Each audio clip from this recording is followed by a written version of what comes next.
মহান হতে গেলে কি করতে হবে না, মহান হতে গেলে প্রথমেই আপনার ভেতরে লোভ, লালসা এবং অহংকারকে পরিত্যাগ করতে হবে।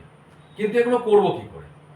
এগুলো করার জন্য কিছু পদ্ধতি আপনাকে অবলম্বন করতে হবে, যে পদ্ধতি অবলম্বন করলে আপনার ভেতর থেকে সারা জীবনের জন্য এই লোভ, লালসা এবং অহংকার চলে যাবে। তারই একটি ভিডিও দেখতে থাকুন।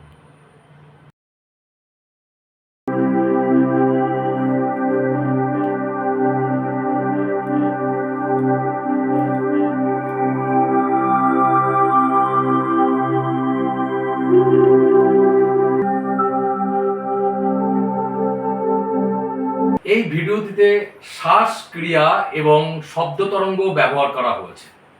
এই ক্রিয়াটির মাধ্যমেই মানব জীবনের মনকে নিয়ন্ত্রণ করা হয় এবং মহাজাগতিক শক্তিকে জাগ্রত করা যায়। এর প্রভাবে বহু রোগ ব্যাধি নিরাময় হয়ে থাকে।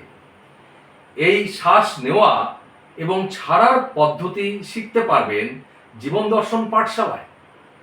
আজ দেখালাম একটি পদ্ধতি, এইরকম অনেকগুলি পদ্ধতি রয়েছে। সঙ্গে থাকুন, সবকিছু দেখতে ও জানতে পারবেন। নমস্কার।